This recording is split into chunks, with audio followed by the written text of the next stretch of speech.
The Missing Witches project is entirely listener supported, and listener, we want you to join us. Do you want to be part of a community that helps make public research into marginalized ideas?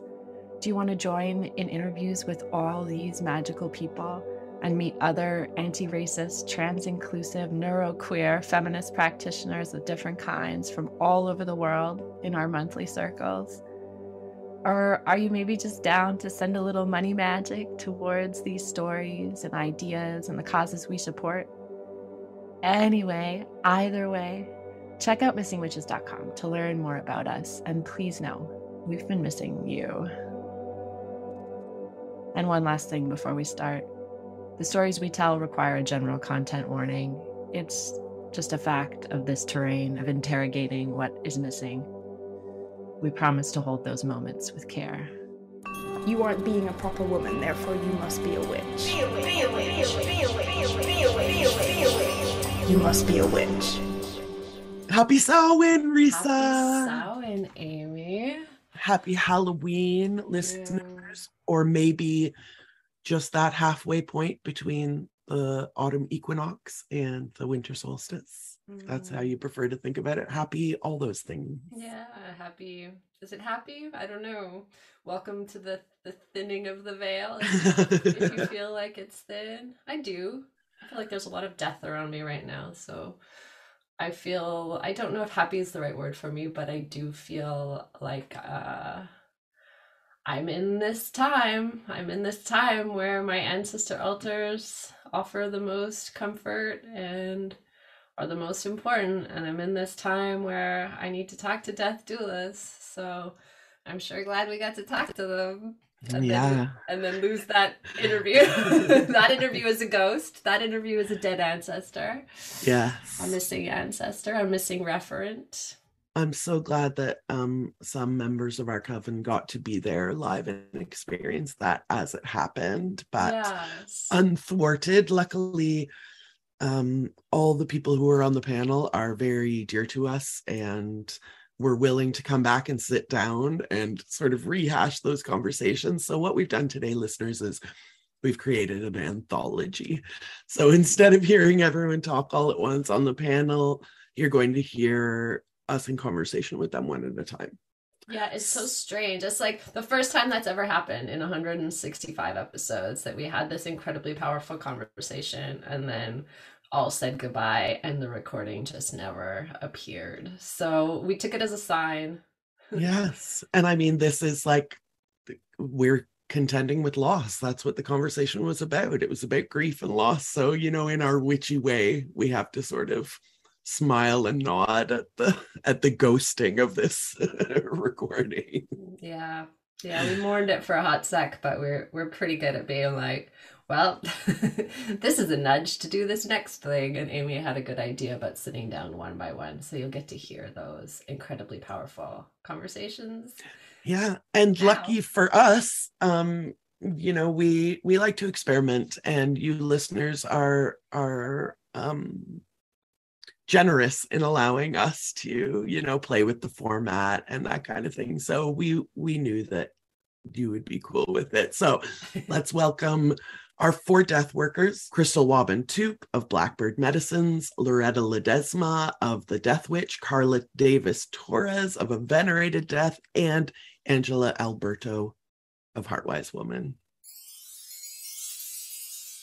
Thank you so much, Crystal Toop, for sitting down with me right now. For our listeners who missed our Beltane episode, the fundraiser that you were a part of, can you tell us a bit about who you are? Absolutely, yes. Thanks for having me back.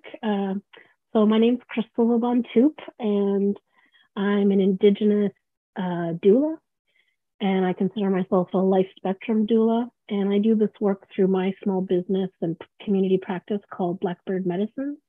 And I'm also the founder of collectives. I'm a Pikwakanagan, Algonquin member of the Pikwakanagan First Nation in my community here on my ancestral territory, the unceded Algonquin Aki. Can you expand on this idea of life spectrum? Absolutely. So So a lot of people are probably more familiar with birth doulas. It's kind of the new yoga teacher. My kids made fun of me, and they had all these clips from Family Guy that they teased me with. And it was this thing where there's like a clip when they say, oh, it's a divorcee who cheers you on during labor, which is very oddly accurate. But so the idea of the life spectrum is that I support people from birth to death on their entire spectrum of life. And after working for a few years as a birth doula, I found myself really called to learn more about traditional plant medicines, traditional food practices. For myself, it really tied in with sovereignty and autonomy, and finding empowerment with my kids as someone who was trying to get through university with a dying. And then that kind of just evolved, and I became very interested in working in death care and what that meant. And I'm someone who has had a background as a street kid. I've struggled with chronic homelessness in my lifetime. And of course, I carry the residential school legacy in my DNA. So those are things that kind of came up in my path, and going towards being this life spectrum doula, it was really a way for me to reclaim a traditional role that I didn't know I occupied. And for Indigenous folks, what I try to impart in a lot of these opportunities is death work is actually harm reduction from untimely death, from a lot of things that society is trying to do with our First Nation, Inuit, and Métis families. So I'm just trying to keep us alive. In particular, you have started like an Indigenous death doula collective. I want to know about that and like the practicalities of how that came together. But also, you kind of already answered this. You very much already answered it, but please expand about that. I want to know about like how your, not in general, but your specific indigeneity either impacts or how it informs your concept of death in general, and further to that, your concept of grief. I'm really interested in grief right now. Right. I mean, it's so common that on one hand, it's like an amazing time where we talk about mental health in a way that's totally unprecedented in history. So that's really cool. But we're also, with that, we're starting to recognize the challenges to our mental well-being. And that certainly is grief. And whether you're feeling grief over climate crisis, whether you're feeling grief over, the last couple of years of reality in the pandemic, maybe you've lost loved ones or you've missed out on connection.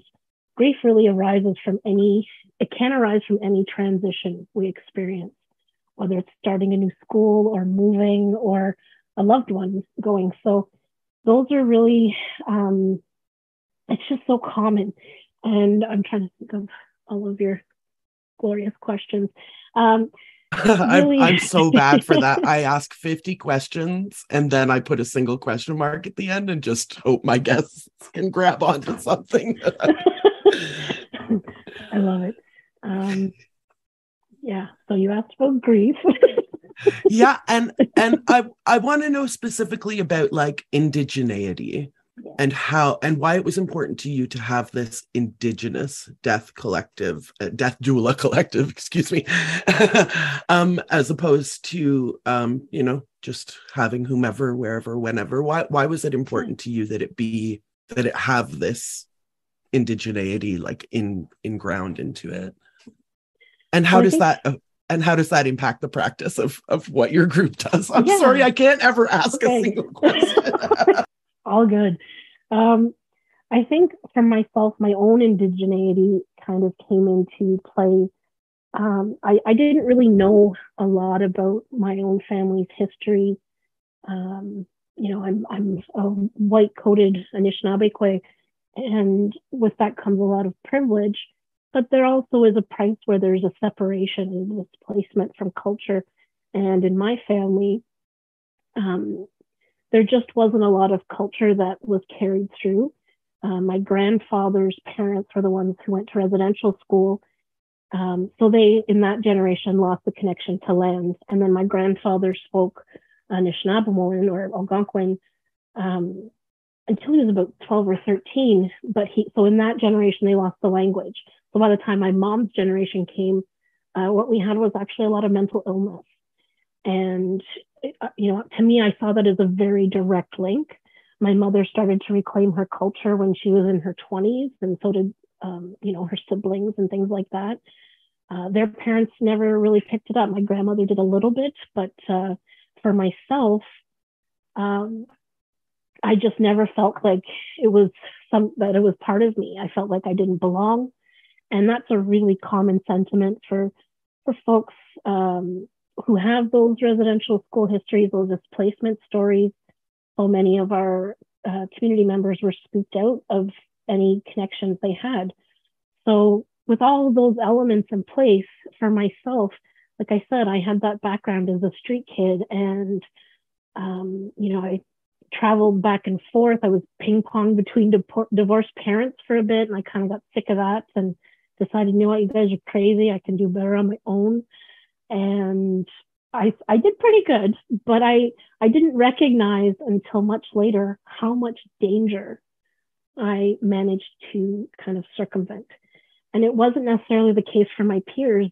When I was 20, and I've written about this before, there was a young woman in our kind of circle group, our social group, and she was killed very tragically and horrifically. And it was a very violent story that came out in the news, and she hadn't done anything wrong. It was my first little taste that being Indigenous and being a woman really just set you up to fail in our society.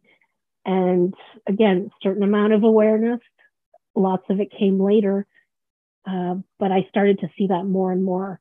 And it wasn't until I started working at an Indigenous Women's Support Center in Ottawa that I started to really learn the actual history of Canada and how it impacted my family. So I was almost 30 then, so 30 whole years, and no one in our family knew that anyone had gone to residential school. It was a family secret. So that only came out in the last decade. And it's all of a sudden filling this whole gap of things we didn't know. But I would meet these other First Nations people from my community, and some were even distant cousins, but they hadn't been through some of the things that I had lived through with, the cycles of violence, poverty, neglect.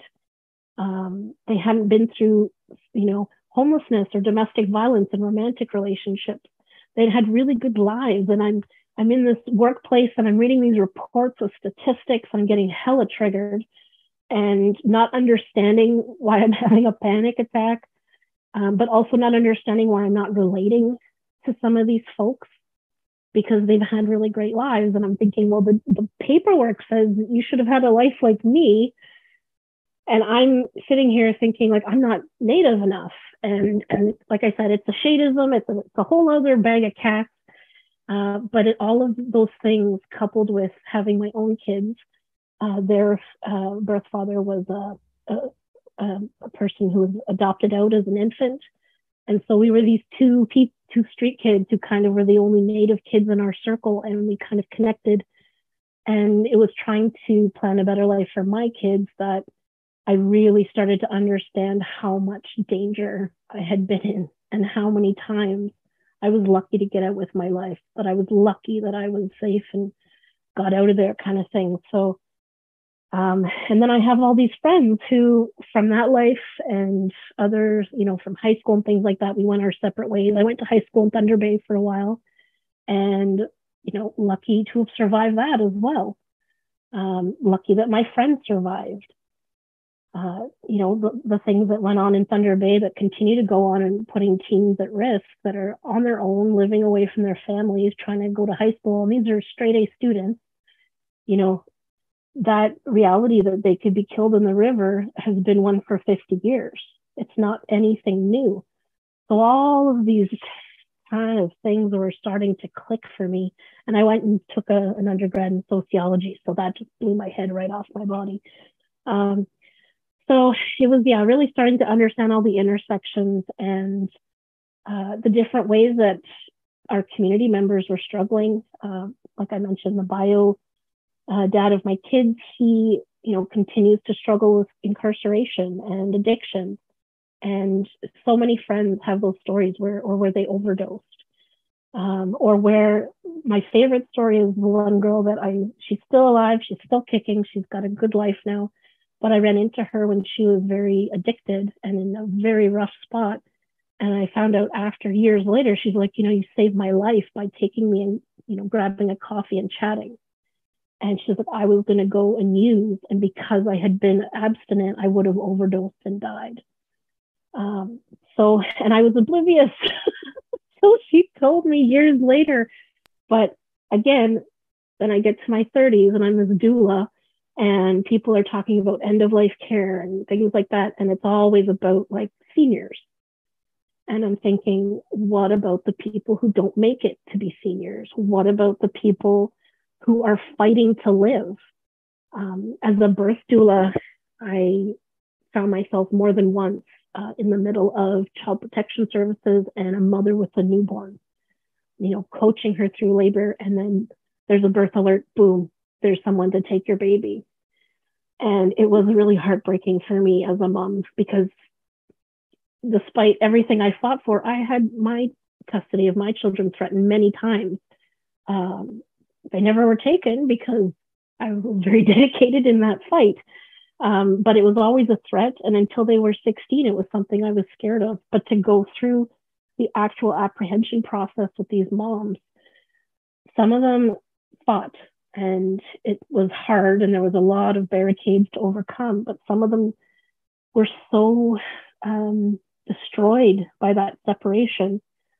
All of a sudden, you have the baby and the mom both fighting for their survival. And will they ever get back together? I don't know, but let's just keep them alive for now. So those kinds of supports to offer people, it's not typical to what people think of when they think of death work. So that's where I think the indigeneity piece comes in, because society has been trying to kill us off for generations. And it's not something we're going to escape soon, unfortunately. So just to have some support around that and someone to talk about what those realities are, I think that harm reduction piece is where I like to think it's been indigenized. Yeah. And we talk so much about like the good death, but again, it's exactly like you say. We think of death care as like palliative, old people and so on. But when we go into social justice, we are aiming for everyone to have that good death, and that includes safety and security, food security and personal security, and a utopian absence of racism and colonialism and sexism and fear. In the meantime, you do this work because we don't live in that utopia yet with these absences, and your own personal grief must inform so much you're dealing with other people. So how do you like find the strength to go on? Where do you conjure? I mean, for our listeners, where do you conjure? How do you conjure that strength to persevere? I think some of it is that the survivorship. Sometimes we hear about there's like guilt in being the survivor. And I don't know if that's what I would call it today. I think at a time that was more directly linked for myself. But as I've gotten older and more stable, and I enjoy security now that it's been unprecedented in my going back to my parents' life. And I worked really hard for that. And when you spend so much of your life fighting to survive, luckily your listeners are a certain kind of caliber and they understand the social justice piece. But when I talk to so many people, even in my community, they have some really strong thoughts around low income and, what exactly social supports are and things like that, and who has a right to them and who doesn't. And I spent a lot of years surviving in poverty, trying to give my children the best that I could, and often recognizing that I was falling short as far as, the Smiths next door or the Smiths in class that the kids were going to be in school next to, that kind of thing. And then always the ever-present reality that it takes one phone call from someone's, school secretary to say that there's a concern, and they're at my door, and I'm trying to, handle things as calmly as possible, myself a social worker. It's like I said, it's been a lot of years of survivorship. And then at some point you're like, I'm not struggling. What do I do with all this energy? That is beautiful. I don't know if you wanted to finish that thought, but because struggling is so fucking exhausting, and you have gotten to a place where you're not so exhausted, and instead of thinking of it as like, now I'm at baseline and I can kick back, you're like, I have all this struggle energy to put into someone else's struggle. It is exactly That's fucking beautiful. Listeners, please, just, I don't know, hear that as I have heard it in this moment. Big watch. It does, there's a struggle energy, but there's, I have healthy support as well for the first time. And, also my kids are teens. One is grown up and moved out of the house. He's going to be 21 this year, doing better than I ever did on my own at his age. The concerns and the challenges shift. And, my youngest is going to be 17, and it's just totally different. The struggle now is to make sure that, we spend time together, and I'm not annoying the hell out of her, things like that, it's just a different kind of existence. And to know that just the way I see things around, like that harm reduction piece, it's something that I was taught in my birth doula training, to support moms who use drugs, to support moms who are in domestic violence situations. Learning how to apply harm reduction in everything in life has really just given me so many tools, and it continues to blow people's minds when they adapt the harm reduction idea around death care and in our Indigenous communities. So, I mean, I didn't think it was that exciting, but just continuous positive responses. So I'm going to go with the flow on that one. But yeah. Can you imagine something for me? We know that, and you mentioned it earlier, that we all sort of went through this global trauma, and much of it was, related to death proper. I'll say, I'm using scare quotes here, listeners, actual mortality. But a lot of it was the grief surrounding, missed opportunities or just missing the people in our lives, the things that we couldn't do, the world seeming to spiral completely out of control. Not that it was ever in our control, but we were, it was more visible how out of control we were. So if we had this sort of global event of trauma these couple of years, can you imagine for me what a global event of healing would look like? What a global event of grief would look like? Oh, an event, a healing event.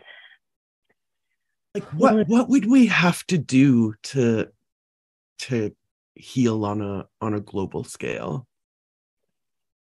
I mean, I think just housing and food for all is just so foundational. I know a lot of the grief that was witnessed was around evictions, and, there Yes. was an eviction freeze, and there was unfrozen and reno evictions, and, incentivizing certain aspects of society, like construction and things like that, but it ended up harming our most vulnerable.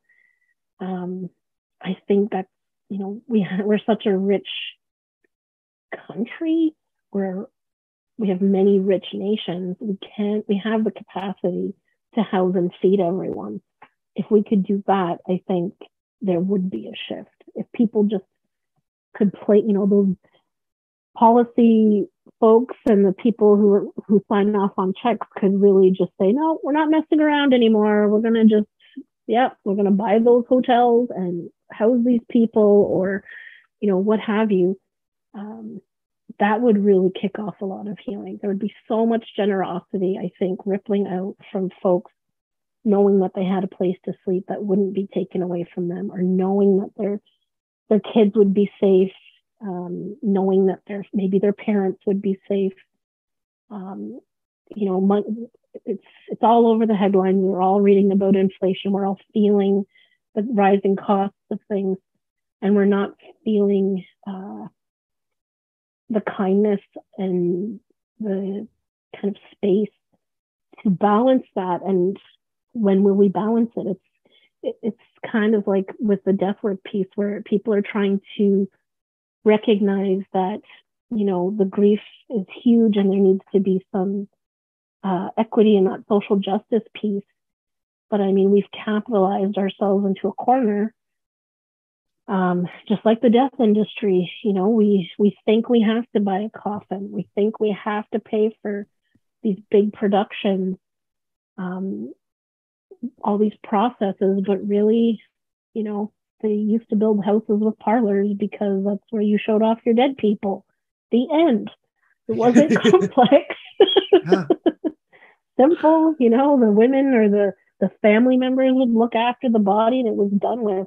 And we can still do that. Like, I don't know, that's what really comes for me. And coming from that place of survivorship and so many different kind of intersections, housing and food.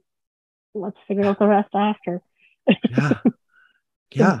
I mean, it's like, it sounds simple, but it's not simple. But I think it comes back to, but what you're saying about harm reduction, like, and struggle energy, and maybe that's the best thing that we can do with our grief, is to channel it into harm reduction for other people.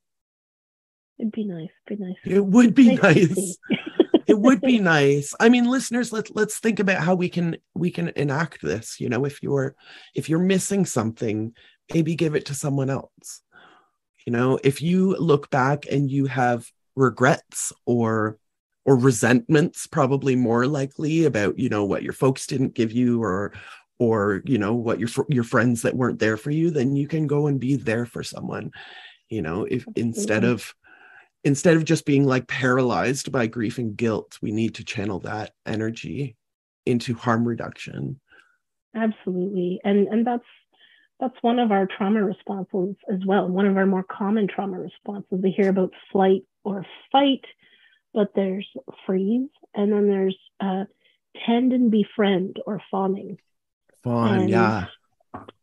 That's me. I'm big sister in the family, and I can be scared and crying, but if I see someone else, and this is since I was like 4, if I see someone else upset, I will get to work, seeing if I can get that person to a good place.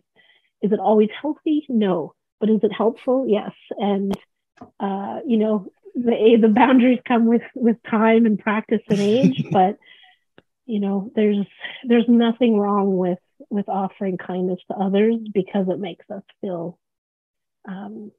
secure or calmed, soothed, feeling her inner beast. Yeah. Can you finish a sentence for me? And you can finish it with an idea, an adjective, a verb, a noun, whatever you want. Grief is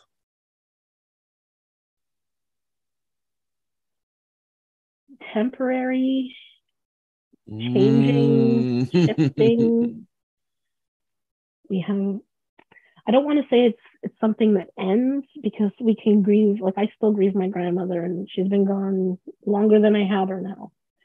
Yeah. But it shifts to a place now of empowerment. And I feel that she's someone that guides me.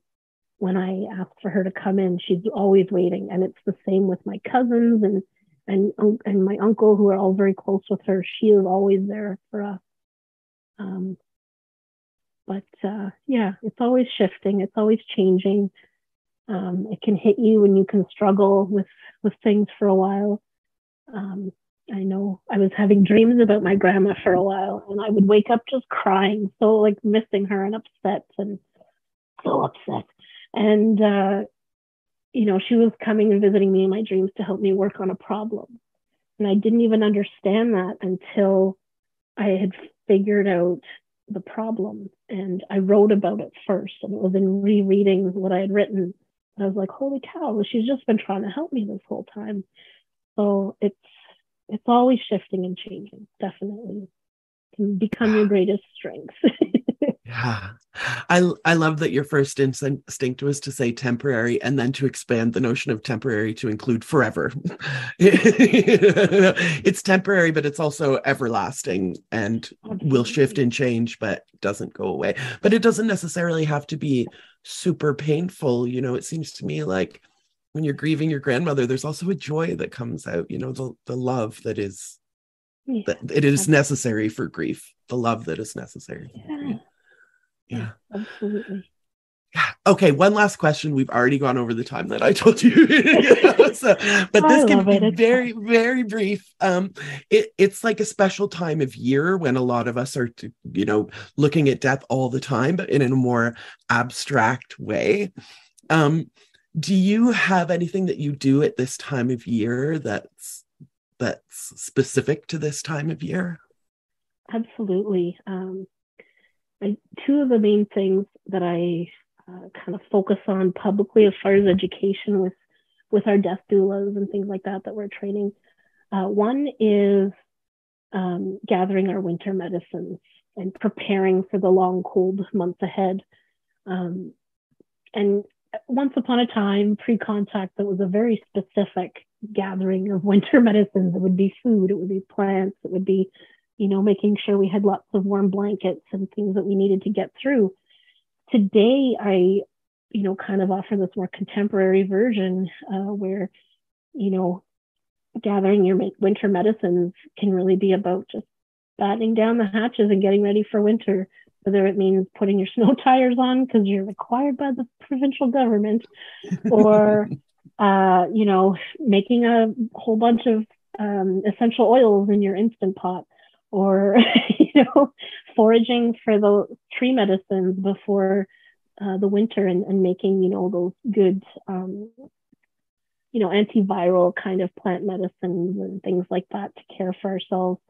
Whatever it is that is medicine for you, that soothes you, that my cousin stocks up on materials and makes stuff all winter. Everybody's different what those things are, but sometimes it's getting one of those seasonal affect lamps. Whatever it is, it's your thing to define what your winter medicines are. So for me, that's one thing that I do a lot of, and I'm definitely making essential oils in my Instant Pot. And and then the other one is feasting. We feast our spirits, and it's really not specific to this time of year. It's something you can do any time of year, but I don't get out to the summer ceremonies as much as I like, so because I'm really terrible in heat. But as we, for the fall, like, it is such an important transition time of, those cool months into the winter, and it is, spiritually, it's a very powerful time. It's a very, what is it they say? The veil is very thin.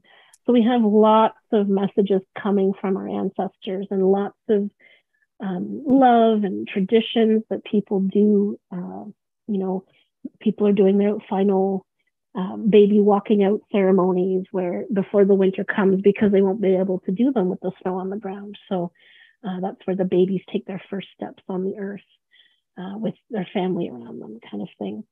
So it's just gathering those winter medicines and honoring spirit plates, which is you'd make a plate for someone just like they were alive, but more cornbread and mashed potatoes if those were their favorites or that kind of thing. And you might set a plate for them at your table at your feast, or you might just have that plate off to the side, but you would honor them and keep them in your thoughts while you're having your feast. And people might picture them, share memories, things like that, have some keepsakes of theirs handy. And once that feast is over, they would return the spirit plate to one of the elements. So that would get to them in their sky world. So those are kind of pretty typical things I think a lot of people are doing. But yeah, I'm definitely doing mine. Thank you so much. Thank you for, articulating once again that death work is harm reduction. Let's keep that in mind as always. For our listeners who I assume are so excited to learn more about you, where can they find you? How can they get in touch with you? Oh, well, I'm on the Instagram and the Facebook. Blackbird Medicines is where you can find me. I also have a personal Instagram account that's open because I tend to author things and share it there. And that's Crystal_Laban, Crystal with an H, just to be complicated. And blackbirdmedicines.ca, you'll find links to everything. If you're a First Nations Inuit Métis person, you're very welcome to send an email at blackbirdmedicines@gmail.com and reserve your free spot in our training for a limited time only. Limited time only, people. That's amazing. Thank you so very much. All of those links will be in our show notes. And Crystal, again, I appreciate you taking this time with me so much. I wish you a good death many, many, many, many, many, many, many, many, many, many years in the future. Thanks so much. It was great. Thank you so much, Loretta Ledesma, aka the Death Witch, for sitting down with me again to talk about grief and death for Samhain. And of course, it happens all year round. So taking that spirit with us all year round. For our listeners who missed you on the podcast last time, which was a couple Samhains ago in 2020, can you introduce yourself and tell us a little bit about who you are and what you do? Sure. My name is Loretta. I am a conjurer. I am a devotee of Santa Muerte. I am a maker. I make oils and other spiritual goods. And I'm a dedicated practitioner and venerator of ancestors and communicator with the dead. That's a perfect summation. So your dedication to death, where does that come from? What led you there? I had started to experience death at a really young age, starting first with my sister, and then with my father and countless people in between. I felt like death has always walked with me, and not in a scary way or in an ominous way or anything like that. It's just been a dance that I've been engaged in my whole life. So naturally, the spiritual realms would open up and reveal some of those mysteries to me in time. I do want to pick out, because I've heard you say this before, that this navigating death, that this grieving process is a dance. Can you elaborate on the dance of that? So to me, dancing is a give and take, and it's a balance, especially when we're dancing with a partner.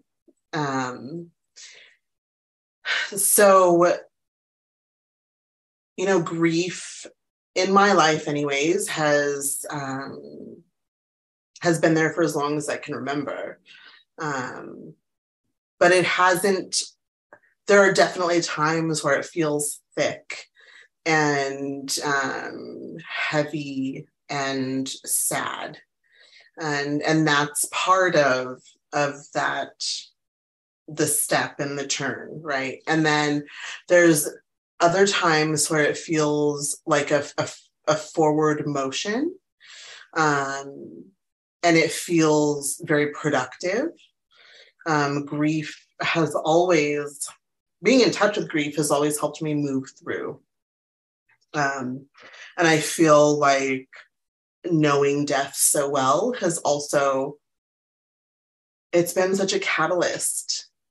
You know, had I not experienced the death of my sister so young, I wouldn't be here, you know. But it's this graceful movement and a momentum that carries us through. And I have found personally, just like with dancing, that if we lean into it and we trust our partner, and if we don't try to go against the grain and resist too much, it's a relationship that makes a lot of sense, and it can be very constructive.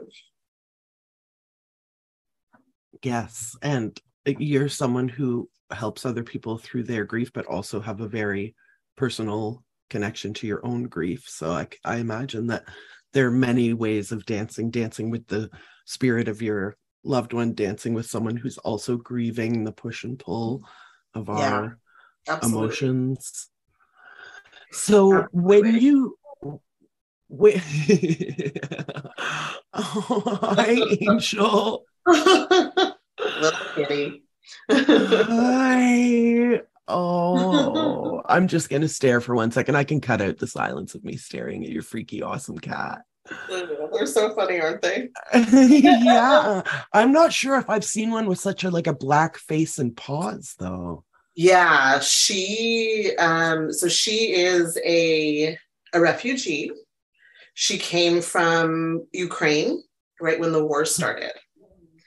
And she escaped with her breeder to Romania.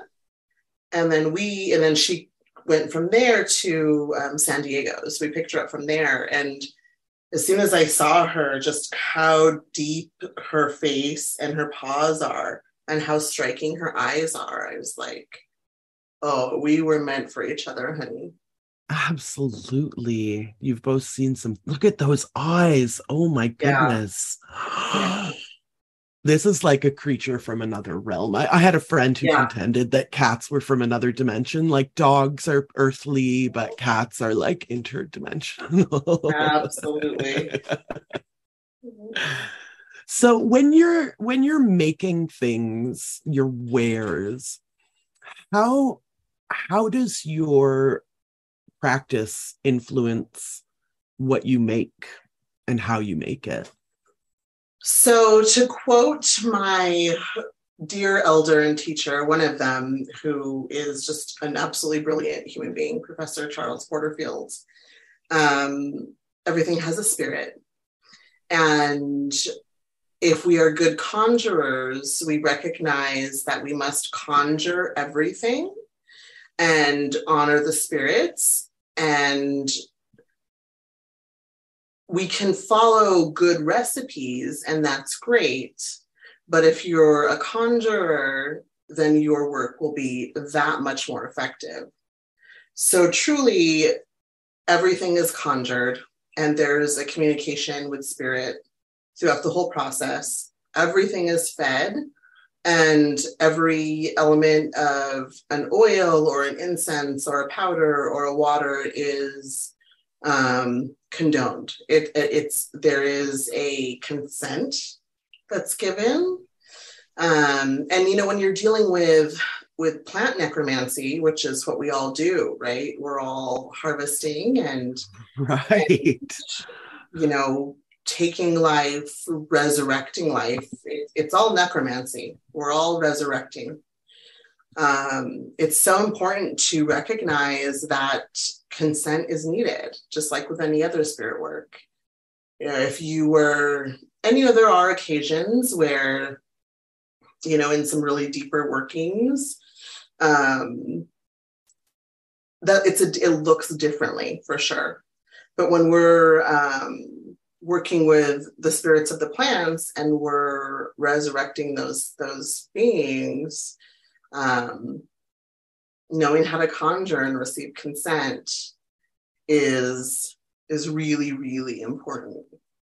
So everything from the vessel is fed with tobacco smoke. Every plant is woken up. Every resin is woken up. And then everything is worked and prayed over. And then the mothers for the oils are buried in very specific locations for a full cycle. And then I go out there and dig them all back up, which can get tricky in the winter months. But it is, the work is very traditional, and that, that's also, to me, that's, working with a spirit in itself. If you're following a traditional path, you're working with the spirit of those ancestors, and you're working with the spirit of the teachers. And I think it's one of the most important things for me and for my work. And, because what I do is, for me, very evidence-based. I have seen the evidence that working with spirits works, and it creates success. I love that you say that, this notion, anything in the spiritual realm, when you go outside the bubble of this podcast and the listeners and who are not feeling skeptical about what you're saying, but when you go outside of that bubble, people don't expect to hear that that belief system. I'm using quote belief because when it's evidence-based, is it a belief or is it a fact, right? But that you say, like, what I do is evidence-based. Can you give an example of some of your evidence for those who might still be on the skeptic fence? Yeah, absolutely. I mean, I think that the one of the biggest pieces that we have all experienced, some people call it intuition, some people call it a vibe, some people call it a download. But no matter who we are and whatever walk of life we are in, we've all felt those things, whether it's I have a really good instinct about this business deal, or I've caught a vibe that I really should avoid this street at this time. So that's evidence, right? We all feel that. We're all very familiar with that feeling. We all just call it different things. Then for me, part of what I do, because I'm very methodical in my work, and this is something that I teach my students to do as well, is to write down everything. When you're doing a working, what time is it? What is the goal? What are the ingredients? How did you conjure those spirits? What did you use to divine on it? Date, time, setting, etc. And then for me personally, I'm very, very, very specific in my work. So I can always go back in those books and I did this working on this date at this time. And this is what the result was. And because I am very specific in my work, I don't leave a lot open for chance. If I'm doing an abundance working, I get real down to the specifics. And I can trace that evidence. Another thing, because I personally, for me, I divine on everything before I do any work. So I take note of that divination. And that is also a really good tool, because if divination is telling you, hey, this isn't the time, or this isn't going to go the way you want it to, or this isn't a spiritual task, this is something that you need to actually get up and do in the physical realm, then I can always go back and look over that divination. I think we're all, in our own ways, we're all writing, recording grimoires, right? And if we take ourselves as and see ourselves as important as we see, Agrippa or any of these other big figures, we'll realize that we are just as connected to spirit, and you can absolutely trace that evidence through your recordings. I think there's, here comes another friend. Oh my God, they just keep getting cuter and cuter. It's like they just keep multiplying. I wanted to say, I think that, you have said that we are never alone. When we have some connection to the spiritual world, we are never alone. And I think a practical side of that is that, in our 21st century, it seems like loneliness has become an epidemic. Yeah. So can you sort of talk our listeners through relinquishing loneliness and accepting that we are not alone, and how to even access that knowledge or that feeling? Yeah. So I started to realize that we weren't alone pretty young. I would see, hear, smell things, people that shouldn't be there. And I started to think about how interesting that was, that we, or I personally, had felt like I owned a room. I walked into a space and I was, of course, the only person there. Well, it's kind of silly, right? But it's what we've been programmed to believe. So after my sister was killed, I started to ask her very specifically for messages, for show me that you're still here. So everywhere I would go for about a year after my sister was killed, there would be a yellow rose somewhere. Whether it be something that was literally just like lying on the ground and it shouldn't be. I would walk into a building and there'd be a giant bouquet of yellow roses. Or people would send us flowers, bereavement flowers, and there would be yellow roses in those bouquets. So that really got me interested in what an actual practice around that looks like. And that's one of the reasons that I'm so dedicated to ancestor veneration now. Then when we found out that my dad was dying, he and I made a deal that whoever died first, we would come back and we would reveal some things about what the other realms look like.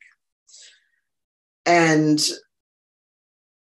I have seen and I have heard things that could not be contributed to mental illness if I wanted them to be.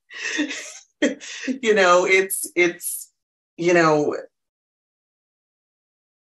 knowing and seeing and feeling my ancestors with me whenever I need to feel safer, calling them in. And, I think people get so caught up in like, oh, how do you do this? Like, what is this big process like? And it's like, these people, if we're talking about ancestors, they were human. How would you talk to another human? It doesn't have to be this crazy thing. It doesn't have to be, 100 white candles at, 3 a.m. on Samhain. I have conversations with my people all the time, every day, and I get answers. It's one of my friends, Lauren, sweetest Lauren, I adore her so much. She has this way that I think is really accessible to people. If this is, I'm calling in my grandmother, I could really use some support on, I'm filling out an application to buy a house. My grandmother was a property owner. She owned multiple properties. If this house is it, give me a tinge on the left side. Very accessible. For me, it is, you walk into a room and you feel a thickness. When I walk up to my ancestor altar at the front door of my house, it feels thick. It feels active. And, there may be a few days where I don't make my dad his coffee and it feels a little bit more active because it's like, wait a minute, we haven't chatted in a couple of days. What's going on? But once you open that conversation with your ancestors, with the people that walk with you, with spirits that walk with you, it's really undeniable. It's a matter of just being okay with receiving messages. It's a matter of knowing that you're held. And just start saying hi to people. You will be surprised at who reaches back through. This communication is so important, and starting conversations both in the spiritual realm and in the material realm also, especially around this topic of death and this topic of grieving, can be very difficult. We've talked about this before, difficult to the point where people shut down. You told me that after your sister died, people didn't want to look you in the eye. People are almost afraid of you. So from that perspective of trying to work against our impulse to shut down when someone else is grieving, outside of our own grief, but when someone else is grieving, can you give us some advice about getting over that fear? I've been thinking about this a lot, and I think so. When I was 12 when my sister was killed, and it really, just someone saying, I don't know what to say, but I do care about you, it goes so far. Or someone saying, I feel really fragile around what's happening in your life right now. I don't want to say the wrong thing, but I care about how you're feeling. It goes so far in just knowing that someone even just gives a shit about what's going on in your heart. I think there's this idea that we have to know what to say. We have to have some life-changing quote, right? But you don't have to say anything. And I think it is this expectation that we put on ourselves. Maybe it's, it's a societal expectation, but silence in knowing that other people just care about you. My niece Mina is so good at this. She is the most soft-spoken, sweet person, but she'll come up to anybody. It doesn't matter who it is. If she can sense that someone is hurting, she will go up to them and she'll say, is it okay if I massage your hand? And she'll just massage your hand And she will, like, these simple gestures, this, like, the way that she's just not afraid to touch. You know, she comes up to me, and she's my niece, I'm her aunt, right? She comes up to me and she touches my back in the most gentle way. She won't say anything to me, but it's just such a loving gesture. And she feels no pressure to fill a room with sound. So I think if people are okay with touch or touching, that's a good thing. And there's other ways to do that, right? Without physically touching. You know, I've learned how to push out my emotional body and my spiritual body so that, and there's duality in that, right? It's like I can make myself, if I'm walking to my car at night, I can make myself appear much larger than I actually am. But if I know that someone is hurting in a room, I can push out that, like, safety and comfort and open that invitation to come to me if you need anything. Crystal told me that death work is harm reduction. Do you have a reaction to that other than the nod? Listeners nodding vigorously. Yeah. Oh, man. I mean, maybe I can bring someone into the circle that could be a jumping off point for you to talk about. I would like to call in Masa Amini. This was not a good death, and the rippling was massive, exponential. Do you want to talk about a good death from that perspective, or death work as harm reduction from that perspective? Yeah. Thank you. You know, it's a big one for me. I am mostly Iranian. I'm also very proudly Chicana. So what's happening in the world right now is huge for me, and I hope for a lot of people. I hope everybody sees what's happening. But the denial of a cared for, a loving, a time, an appropriate time in death is violence in itself.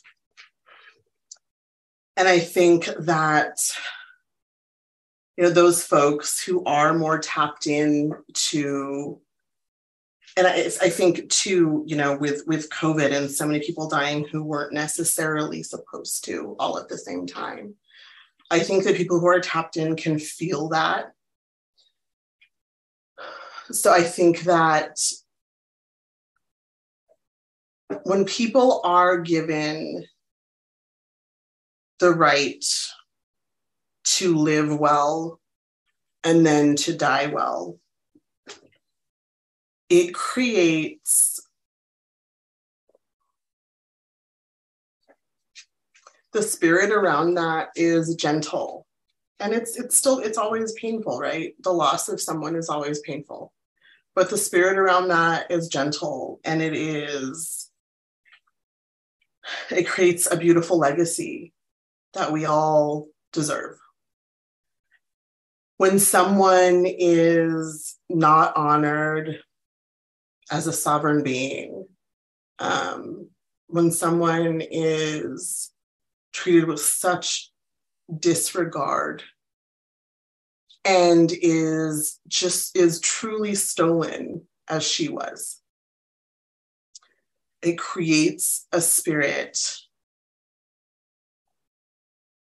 that can be very, very harmful. And I'm not saying her spirit, but I'm saying the spirit of the act And in this case, the spirit of the act has turned into the spirit of rebellion. And I really hope that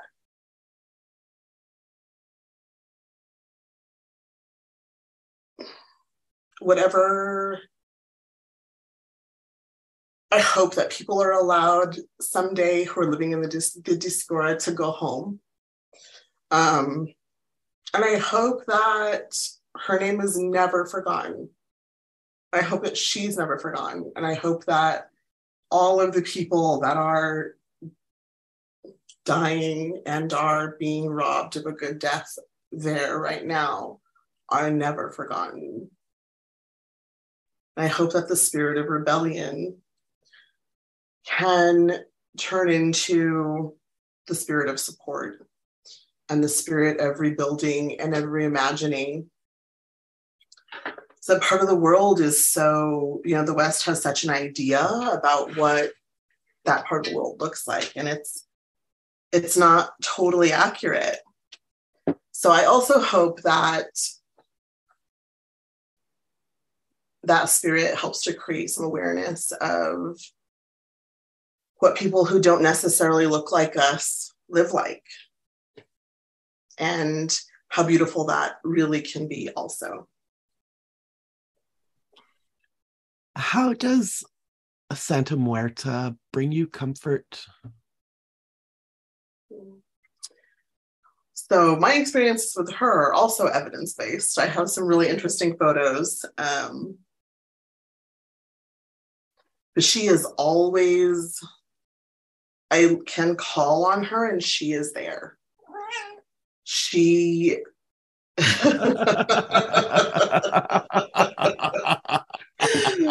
oh, thanks, baby. That was perfect. She is always, you left off at she is always there, meow. Yeah, she is always there. And she often shows up like a large figure. And I feel her walking with me at all times. She also shows up as a very protective figure.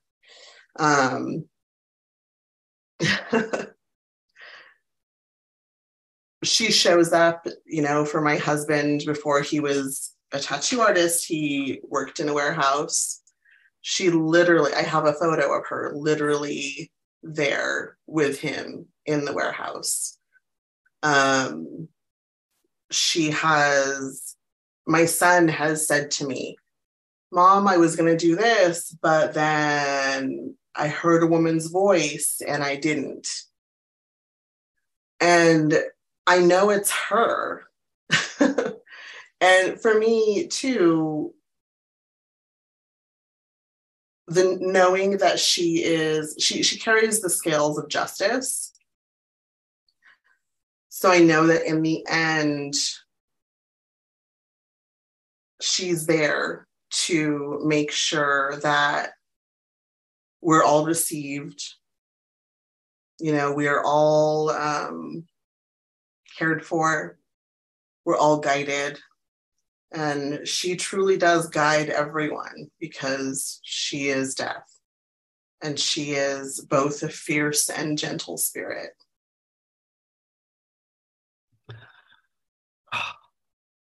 I'm going to keep that with me. To be a fierce and gentle spirit to myself. I want to give you a quote from your Instagram. So this is your own quote. If you could read it and then kind of expand a little bit, and then we'll spiral out into the night. I am not of the cosmos. I am of the primordial mud. My bones are not filled with sparkling dust from the stars, but with algae blooms and flora in decay. So part of that is there's this idea that decay and mud and muck is ugly, is we should avoid it. It's dangerous. It's diseased. We should stay away from it. But without all of that, none of this life and abundance can exist. And I think that, in that, there's also been this unfortunate, everything is stardust. Everything is, and it's like, okay, sure. However, let's really dismantle where that comes from. Let's really pick apart the need to be not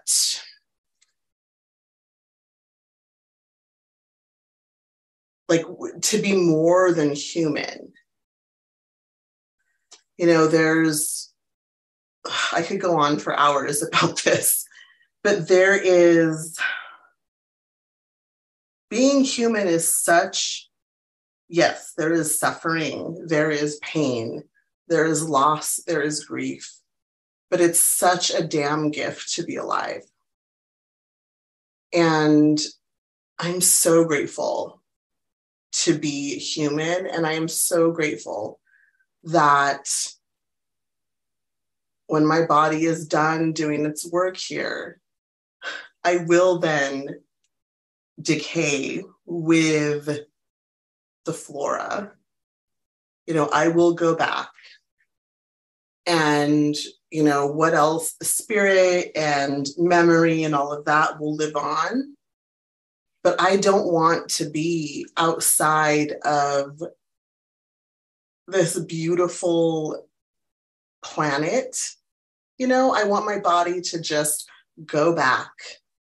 And I'm okay with not being, this celestial body.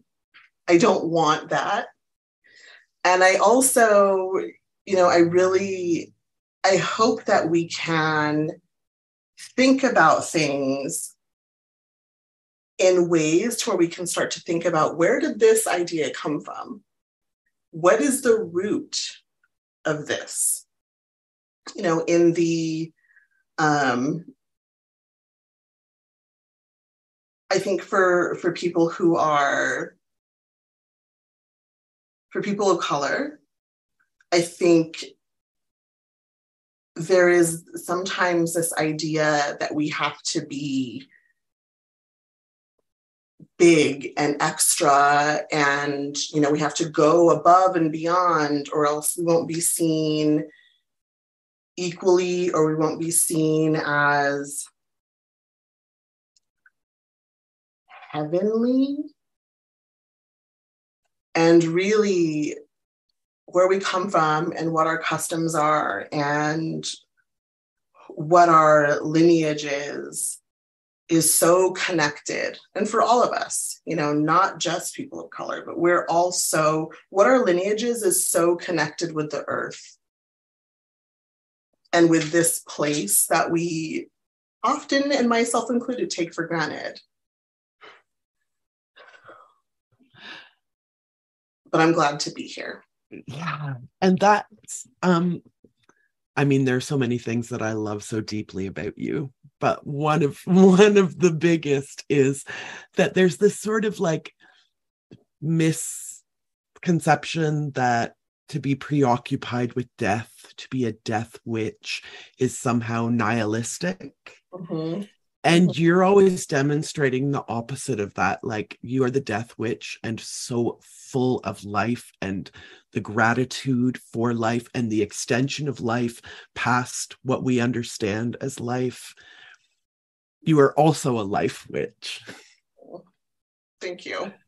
I love you so much. Thank you so much for being here again with me tonight.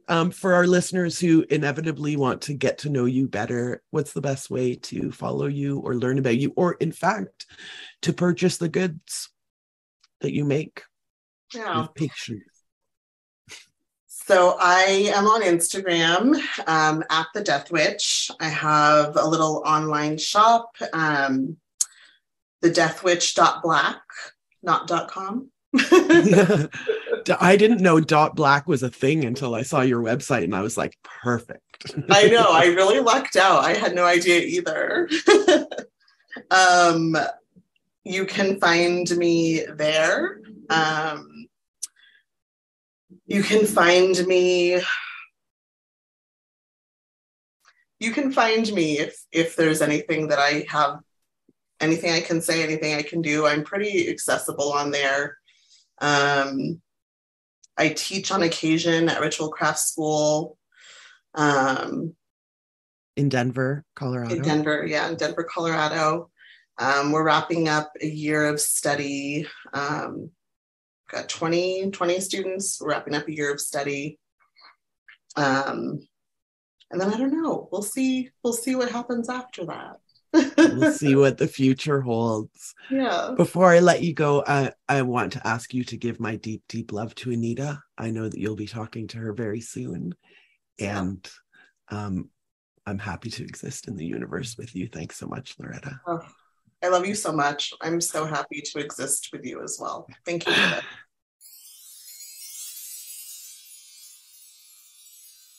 Hi, Carla. Hello. Thank you so much for coming back and sitting back down with me again to grieve the loss of the recording of our first conversation, but to have a new one, to have new life grow from the soil that is our first conversation. So the only of our listeners who have met you before were the ones who were lucky enough to be there live during the lost conversation. Mm-hmm. So can you introduce ourselves? Can you introduce yourself to our listeners who haven't met you before?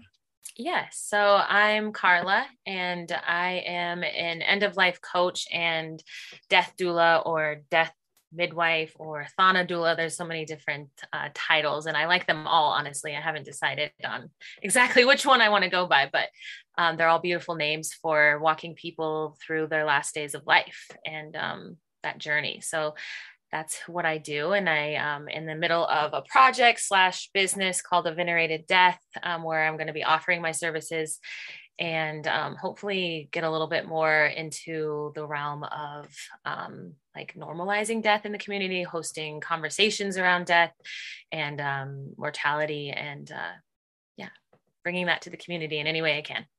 So what does that, how does that materialize? What does that look like when you're coaching someone, when you're being someone's doula?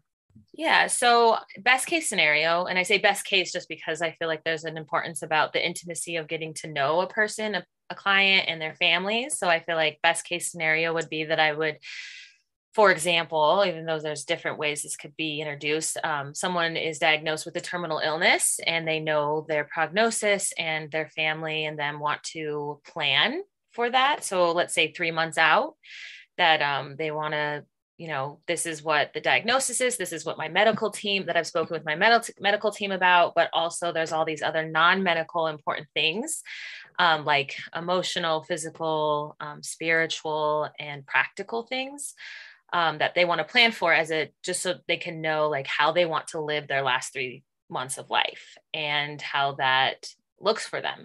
So we basically would sit down and discuss each sort of element of that one by one and come up with or see their vision, and then try to find ways to actualize their vision so that they know and their family knows their wishes.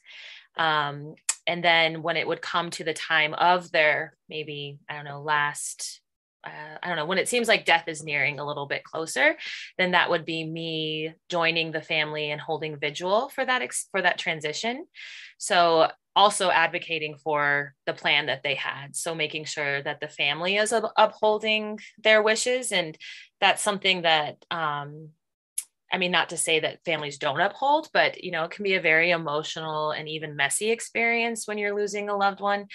So just making sure that everyone is still advocating for the dying person, because that's really what we need to be supporting, or that's really what I do. So I work in alignment with the patient or the client who is dying. So just making sure those things are upheld, and then also, I don't know, doing whatever it is that their plan was and just upholding that through the last transitions of their life. But it's really about like holding space. So it's hard to sometimes explain, but it's really just holding this energetic sort of space for this individual, and in hope that they would die with ease and peace. And I imagine that sort of looks different for every client. 100%. Yeah. And each experience, I mean, you can plan, and I think it's important to plan. I think it's important to think about these things because it's inevitable and it's going to happen to all of us. So I think just in general, that's important to think about, but also it's with the caveat that even though you plan and you can have a plan, that death is still a really mysterious thing. Right. And there's a lot of unknowns, and everyone dies differently. And so it's just like also having a door open, a little bit of like inviting the unknown and being able to like, embrace that too, and the experience, because it's a sacred experience, the dying process. And you never know what that looks like. And like you say, it's like emotional, spiritual, physical, psychological, like all of these things are all happening at once. So it's right. Yeah. And like supporting people in that, the facts about the fact that, yes, we can, like, we don't need to die in a medical way. And yes, and it's also not a judgment if you do, it's not a judgment if you do die in a very medical way, or you die in a hospital, or not all of your wishes were known, or however that looks. Like, it's not a judgment on that. But it's also like, there's facts about the way that we die and how we review our lives in the end of our life, and the things that come up emotionally and mentally and spiritually that look very different at the end of life than maybe 10 years before you die. Right. And so it's like making sure to know, to kind of have like, I don't know, maybe like a step forward in that regard, being like, what would that look like, and what would be important at that time, and how could I be at more peace energetically and physically and mentally at the end of my life. And these are questions that our listeners can start asking themselves at any time, right? 100%. I mean, I do. I think it's like, it's really, I mean, even though I was during my education about it, it was also a review of myself, and my own mortality and what the things that I want. And it was hard, honestly. Like, it was hard to sit and be like, wow, like the way I'm living in a way and what I want at the end of my life are not matching. It, like aren't 100% together. And I don't know why I'm letting all these other things matter so much, when at the end of the day, I'm going to have my last days. And what matters more is how I am in those last days, and how I represent that to my loved ones. And so I just found the whole experience to be very healing and life-changing once you start actually like incorporating your own mortality, and that one day you will die, into your everyday perspective. Is very, I know it's life-changing. I can't say it any other way. What prompted you to take on this work? So I feel like it was a journey of losing close people in my life. I feel like at a young age, I've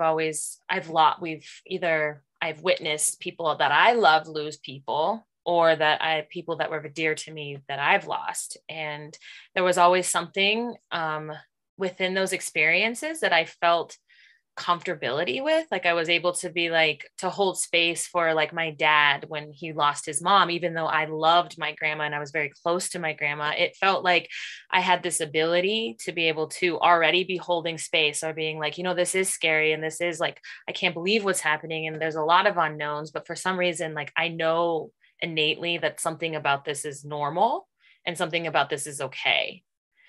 But also the same way as that, I don't know if it's because then or now that I know so much more about death, but I knew also I didn't like the way people were dying in my family, or like the lack of choices, or the lack of communication and wishes heard, or even wishes intended, which I think created a little bit more chaos in that process. But long story short, I feel like it was my experience throughout my life that I've already saw these little tidbits of like an inclination of like, there's something here that I'm able to facilitate that maybe I can't put my name on it, or put a name on it.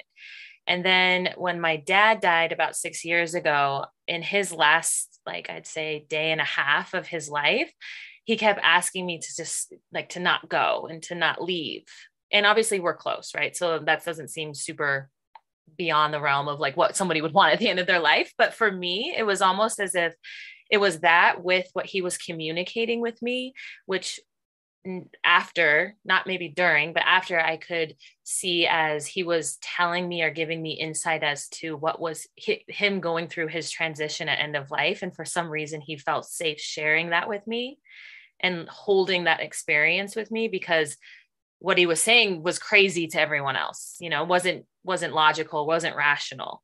But to me, it was very much like, wow, I think he's spiritually transitioning. And I think that he's letting me know, like he's losing grip with the physical, and he's telling me about this because he feels comfortable telling me that. And then after that, I think also because of my grief, but also because of my curiosity, I started researching and doing my own sort of like reading books on end of life and listening to podcasts on end of life, and just being like, what was that? Like, what was that experience? And then I started finding that there's symptoms in the dying process that had everything to do with what my dad was experiencing. And the fact that I was able to share that with him really changed my perspective on, wow, maybe it's not just this thing that I just randomly witnessed, right? But maybe it's actually something within me that I can help. Maybe it's a way that I can help my community. Maybe it's my calling. Maybe it's where I need to be in some, like, even though I may not 100% know what that looked like, maybe I just kind of followed that and was like, I think I'm going to try and get more educated in this way. And then I found the Conscious Dying Institute and signed up. Sorry, that was really, I feel like that was a stream of consciousness. That's what we love. That's what we Okay. come here for, is to record people's streams of consciousness. We say, so we'd rather you expand. We want the long version, you know, never make a long story short around here. But I do want to ask about, I mean, I think a lot of people were probably first exposed to the notion of like an ancestor altar in that, was it a Disney movie? Coco? Yes. Yeah, is that yeah, it's a really cute movie, and it was so interesting to see these, you know, cultural concepts of death in children's movies, especially. But do you keep an ofrenda? Do you have like an ancestral altar in your home? I do. And I actually am sitting right next to one as well. So I have, like, I don't know, along with like my death journey, I always like call in my ancestors. So like, even for something like this, if I'm approaching something where it's in that realm, I'm always like cultivating that energy or calling my ancestors in and saying, you know, let's talk about this. How do we engage, or how can we connect in this realm? But I have two, I guess. I have an altar for my dad, and then I have one upstairs in like my living room for all my family members who have passed. So like my grandma and my grandpa, and I'm Hispanic. All my relatives come from Mexico and Spain. So it's kind of like a mish of like a Spaniard and Mexican. So like my dad's side of the family is very much like all of my ancestors on that side are from New Mexico, but like New Mexico when it was still part of Mexico, if that makes sense. It does. And then obviously different parts of Mexico. And then my mom's side is definitely from like Spain. They're all like light skinned and blue eyed. But their last name is Espinoza, you know, like, so they're, you know, we still, I'm like Hispanic, but we have like that kind of diverse, culture, I guess.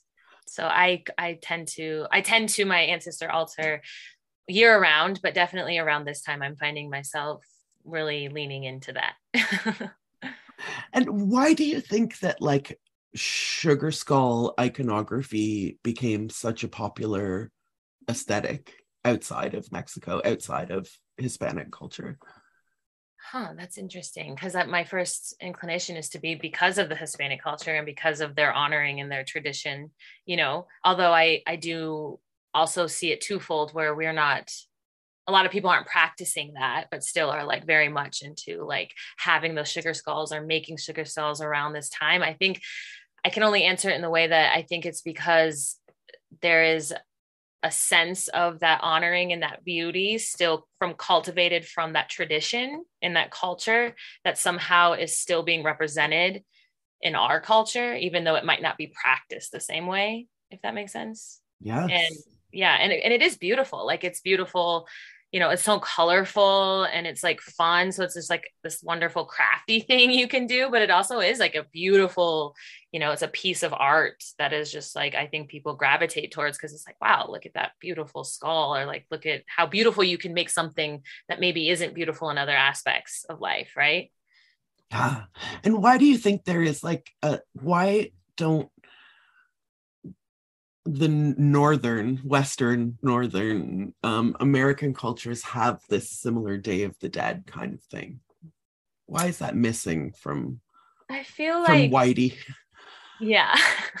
I feel like our culture, and it's something I think about all the time, and I try to balance it without going like super negative and to be like, oh my God, we don't know what we're doing. And we're not, because I'm not one to say, because I'm not, I'm just not one to say that how that all works. But in my opinion, I feel like our culture has lost the honoring and the sacredness of, and our view and perspectives on death, that we're not capable of honoring it in that depth of beauty and of like rite of passage the way that other cultures are, because the difference is we lack in acknowledgement and we lack in normalizing those those concepts and those perceptions. And it's something that like I, especially in this work, I struggle with, because I feel isolated. And I know that there's people out there. I know that people want to talk about this. And I've met so many wonderful in the death work world. So I'm not saying it's not there. I'm just saying that it is hard to notice the lack of something that I feel is a necessity in our, in our being, in my humanness and my own human curiosities. And so I feel like that we lack that honoring because we're scared to look at it in a lot of ways. When I spoke to Crystal, she said death work is harm reduction. Well, I guess for me is that, or in my perspective of death work, is if we're not, in a way, it's like we're doing more harm by not talking about it, by not normalizing it, by not making it part of the thread of birth, life, and death. It just seems like death sort of falls off and is kind of like washed over. So we're doing more harm by not encapsulating the three to our beings and to our culture. So I could I agree 100% with that. Death work is the reduction of harm, because I feel like it's harmful not to talk about these things, and it's harmful not to, especially in death, like experiencing death at the end of life. It's harmful for us to be operating in something that is so natural and so part of life, and to be navigating that with people who are as if they don't understand it. Yes, it's so, I mean, it's like the most major thing that can happen to a person. I think I don't 100%. Usually like absolutist blanket statements, but I think it's safe to say, but at the same time, we don't have in this culture, and other than people like you and the people that we've been talking to in this episode, we have lawyers who help us navigate the legal system. We have doctors who help us navigate, our bodies and medical system. But we have wedding planners and, right. And it's like these huge industries, but death work, funerals, I put aside. Funerals are like a capitalist endeavor at this point in our culture, I think. Right. Maybe you can speak to that if you want to, but like, let it be known that, if you go into debt and bankrupt your family, like the dead person doesn't want that. Your loved one does not want you to do that. I don't care. No. Yeah, I mean, I think, sorry, you were on a thought. And I mean, I think the thought was just going to like, why are we so afraid of this thing that is so universal and so inevitable? Is it just the finality? Is it our own egos? I think it's yes to both. And I think, though, again, speaking from a culture, I think that we have hidden death from ourselves. Our death is so hidden in our culture that it like, I don't know, it like adds more fire to if you do whatever fears you have about death. And if you do think it is the final act and there's nothing outside of that, or that it's painful, or that it's all of these things, right? And these are all like assumptions. I mean, they're even assumptions for me, because I mean, obviously I'm alive, so I've never died. So I can't give you advice on like what, like what that is, but they're assumptions, right? So like we're living in these assumptions. And then the fact that death is not normalized in the way of when grandpa dies, he died in the hospital, he went to the funeral home. And then last time I saw him, he was either embalmed in a casket or he was in a beautiful urn, right? But we don't see what happens in between. Like we don't see, and some people don't even see what those last moments were like. They didn't see him take his last breath. They didn't see him in his moments, who they don't know, they can only assume, right? And people don't tend to want to go into those experiences, even if it is a loved one. And even if they do, actually, I feel like if they do, they are like pleasantly surprised on how normal that is, and like how normal it is to see a normal, natural dead body, or, and be in that space. And in your line of work, you're there, like you say, to advocate for the dying, but I imagine you do a lot of work with the people who are surrounding this dying person as well. Definitely. And they have especially when you're a family member connected, and depending on how close that relationship is, their needs and their wants sometimes are very different than the person that's dying. And the person who's dying can't advocate for themselves the way that they would in a normal sense. And then like the family dynamics come in, and, and then their own spiritual beliefs might come in, and the expectations around that and the dying. So it could be a messy situation, just because we're all so heightened in like, there's a loss, like we're losing them. I can't, and everyone's cycling their own ideas around that. Right. But then if we can I feel like in moments when it is heightened or it is a messy, I feel like just acknowledging what's going on in the room for a moment. So like my job isn't to tell them how to behave around each other, or to change their family dynamics, or to heal their family dynamics. Like my job is not, like, I'm not a member of that. And so therefore my opinion really is not, I'm not advocating for my opinion on how that should be. But I feel like what has been helpful in my role is pausing for a moment and saying out loud what's happening in the room. Like, maybe we should all just take a deep breath. And I'm feeling like there's a lot of anger in the room, or I'm feeling like there's a lot of unheard feelings, or, just like, can we all just pause, And it's interesting, even in the highest of intensity of emotion, even if that is anger, it's amazing how receptive people are to that in that circumstance, because it's also like, oh yeah, right, I need to pause. Like I need to get a hold of myself, not because I'm supposed to behave in a certain way, but because like, at the end of the day, we're all experiencing this. We're all losing dad, or we're all losing mom. And at the end of the day, we want them to be happy on their last day. And if I can't facilitate and helping that, then I need to step out, or I need to go and do something for myself and then return. And, so it's kind of like, it's an interesting thing to be in the room with those things at play. Maybe this is like too philosophical of a question, but how do you perceive the grieving process as different between the dying and the beloved of the dying? Oh, I feel like it's similar in the way that they're both recognizing a loss. So the dying is recognizing their loss of life and their participation in that, right? But depending on what's going on with them, that might not be that evident, depending on if they're suffering or if they're very ill. And they're like, sometimes the dying is ready. They're ready to transition. They're ready to go.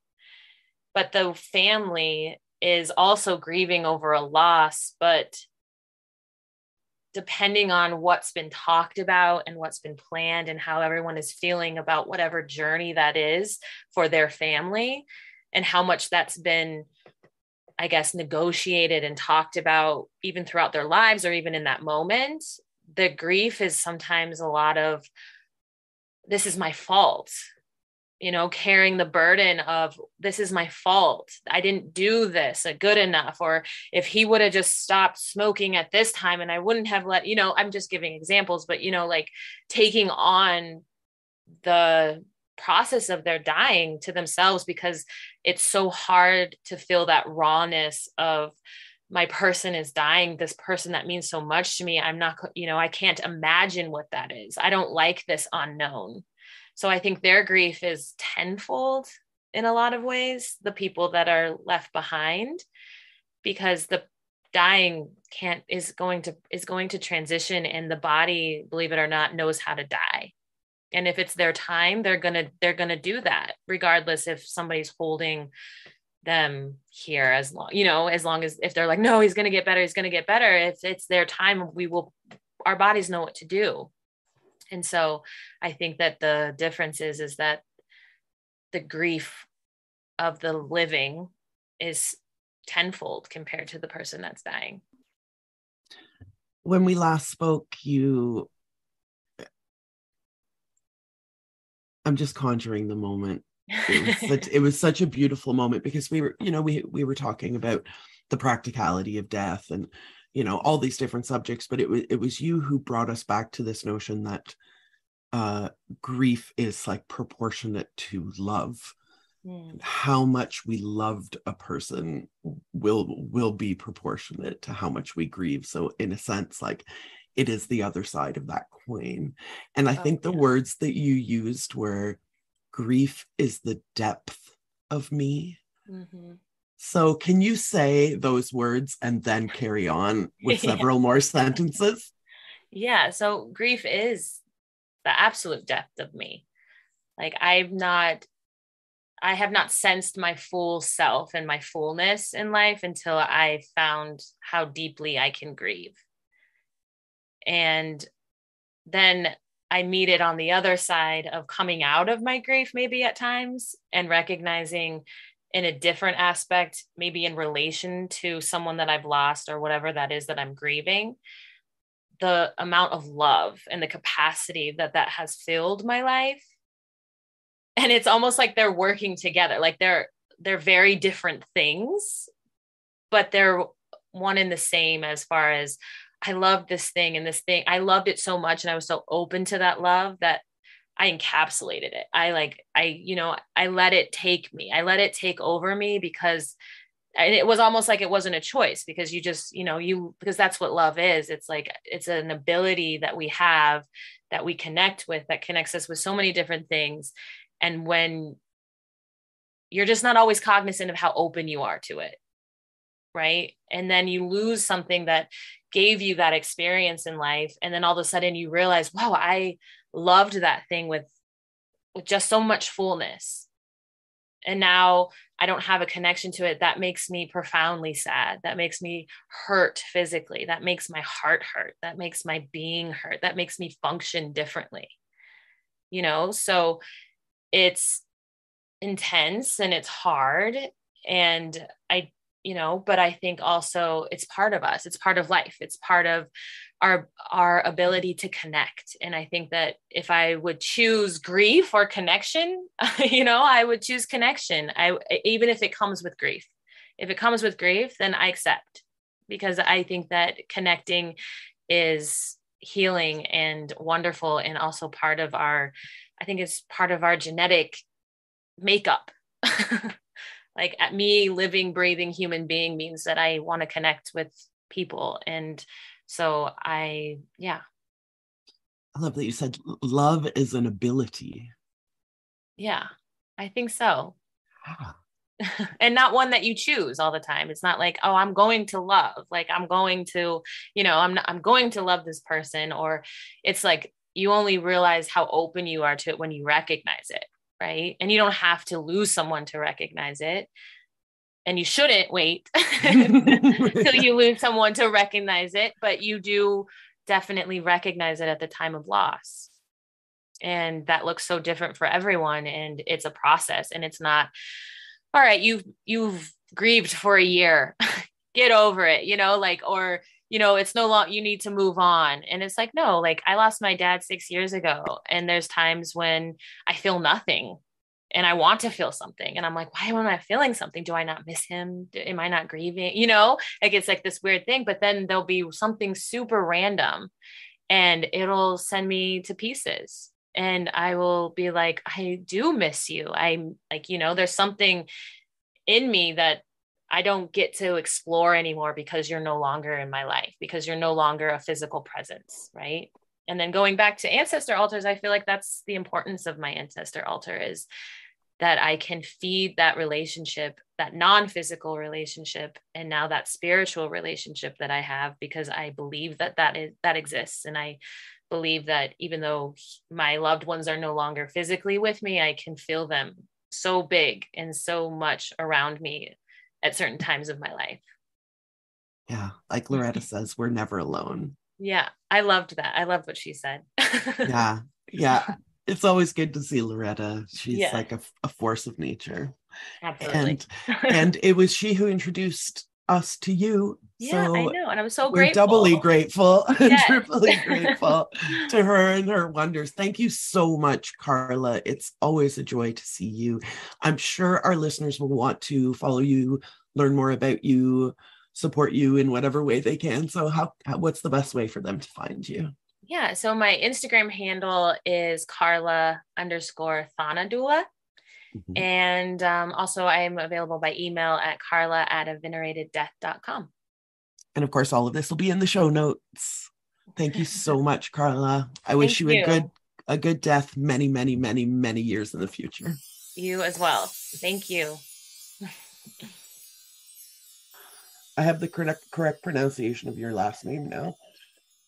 What were you saying before? Ooh, Alberto. You're like, I'm Angela Alberto. Maybe. Like, all right, yeah. That's just the pronunciation of Southern New Jersey. So Alberto. Who the fuck knows like what the real pronunciation is? Actually, fun story. This is a total sidebar. Our last name is actually a common first name in Italy. Alberto. Yeah, totally. Yeah. And we got that last name because my great-grandfather was dropped off at an orphanage in a basket. And they didn't know where he came from or who dropped him off. There's some like family murmurs of what potentially happened. But since they didn't have like a last name for him, they gave him the last name, like the governor at the time's first name, as a last name. Do you know why they chose the governor? I don't fucking know. Of all people? I have no idea. No clue. So much is lost about like that, we know the American history, so to speak, like from the time we arrived in the 20s, but like not much beyond like when they came to Ellis Island. So this actually leads me really nicely into one of my questions. But first, can you tell our listeners? Oh, who am I? Who you are? And then I'm going to ask the question. Yeah. My name is Angela Alberto, and I am originally from New Jersey, the Lenape land, Philadelphia area, and I moved here to Portland, Oregon. And I live on unceded land of Chinook and Tualatin peoples who still live here today. What am I going to say? I always get caught up on the introduce yourself. Yeah, you can say heartwise woman. Yeah, you can thank say you, Amy. Death doula. I am a death midwife. I have a website called heartwisewoman.com where you can find out more of what I do. And I became a death midwife in 2020. I studied with Alua Arthur of Going with Grace and Narinder Bazin. Forgive me, Narinder. I never remember how to say your last name. Alberto. Yeah, whatever. It's all good. of 9 Keys Death Midwifery. And my specialty is working with and educating parents, teachers, educators, caregivers on how to talk with kids about death. So my background is I was a school teacher for about 8 years. And then I switched to death midwifery, which is not really a job, it's a calling. And we are all death midwives in some capacity, especially witches. And this is what brings me here today to talk with Amy and Missing Witches about death and dying and anything else in between all that. You said before that grief is a teacher. Mm-hmm. Please expand. I think it can be a hard thing to comprehend, grief being a teacher, because grief can like utterly shatter your world in all the ways, right? Like, I think that's why it's a teacher, because it opens us up. You can't hide from it when you're in grief. You have to walk with it. It's not something to ignore. It teaches you, or in my, let's say in my case, for example, it teaches me all the ways that I numb out or use substances or sleep when I'm in grief. Side note, all those things are okay as long as you know you're doing it. Oh, I'm in grief. I'm going to have some wine.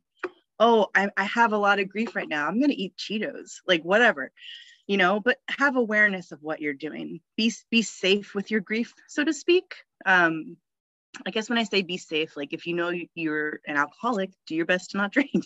I don't know. That's a hard thing to say. Anyway. Or put some boundaries on it. Yeah. I'm allowed to grieve, but not all day. Yes. I'm allowed to drink wine for my grief, but not all day. Yes, exactly. Thank you. Yes. So I think grief it teaches us, and it makes you have to look at yourself, all aspects of yourself. And I think more of us are in grief than we realize. We could have grief about the environment, grief about the state of our fucking world. Yes, I think grief is a teacher, and it often gets compared to like the 7 stages of grief, right? I don't even know, 5 stages, whatever Elizabeth Kubler-Ross wrote about. Most people apply that to their grief, right? There's denial, there's anger, there's acceptance. What you may not know is that those were written for people who were dying. So those were written for people who were on hospice. Those were written for people who had a terminal illness. And the rest of society thought, oh, those are for us who are grieving the death of our loved one. No, it's a circle, right? Grief is like something that is always going to be, as long as you're living, you're going to carry grief in some way. So make friends with it. See it as a teacher. Get to know it. Don't be afraid of it. Let's go back to Ellis Island. Absolutely. And the original Albertos. Yes. So Italians are stereotypically, let's use the word stereotypically, quite open about grief, quite demonstrative about grief. I read this one story where her grandfather, when he was on his deathbed, there were 30 people there. Oh. So I'm wondering, like, if it, in some, like, visible way or invisible way, like how your Italian Americanness has influenced your perception of death and grief. I had my aunt once tell me, because there was a lot of like deaths that I went to, like funerals that I attended as a kid, right? And on both sides of the family. My mom's side is Polish, Ukrainian, and Hungarian. My dad's side is all Italian. So there's like these two, not separate ways, but different cultures all combining.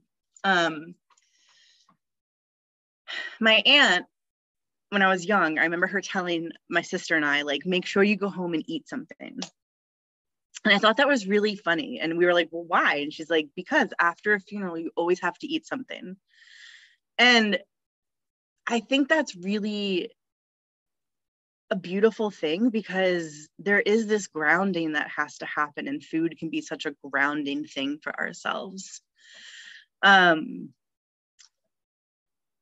think my parents tried to shield me from death a lot, as most parents do. And it's okay. There are these women in Sardinia. I think I'm saying that correctly. Sardinia. It's the southern part of Italy, and they are hired wailers. They wail at funerals. And I feel like my family did not have that, and I wish they did. I want to bring back wailing in all the forms, in all the ways, at all the funerals, at all the moments where you need to wail. I think that may have happened for a lot of people that came here to the States, you know, in ways where they chose to forget their heritage because they wanted to fit in. But I feel my ancestors behind me in my death work, and I feel when I'm in a death space, they tell me what to do. They tell me to hum or whistle or sway. They tell me what to eat. I think there's a lot of knowledge that we hold within ourselves that if we get quiet and listen, they will point us in the direction that we need to go. You know, I wish I could say like, yeah, my Italian American family, like, you know, held on to all their customs. They didn't know them. My dad, he was the youngest of 6. He didn't know. He knows his dad was a butcher and a hard worker. And he remembers working with my dad at a very young age, or working with my grandfather, his dad. You know, a lot of bootstrapping, pull yourself up by your bootstraps in our family, for sure. I think that's a lot of us who had relatives that moved here with not much. Again, Amy, I always feel like I'm all over the fucking place when we do these, but you know what? I'm just going to embrace that. And I hope what I'm saying, you know, sparks something in somebody in our sweet coven. We don't have to be on a train of thought here. Like, trains have these tracks and they're laid. We're like helicopters of thought, and that's how we like it. Like a dragonfly. Yeah. So you said like your parents tried to shield you from death, and maybe part of that is like a self-imposed or society-imposed assimilation into this kind of puritanical American stoicism. Mm-hmm. Yeah. You say, I'm sorry for your loss. You hug or shake their hands, those who are standing at the casket, and you continue down the line. You say a prayer and that's it. Where's the wailing? Where's the fucking falling to the knees? You got to get that grief out of your body.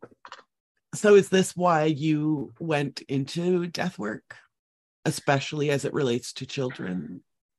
Like, no, I think that came about like just because of who I am. Like I'm a dancer. I'm someone who's loud. I believe our bodies are wise.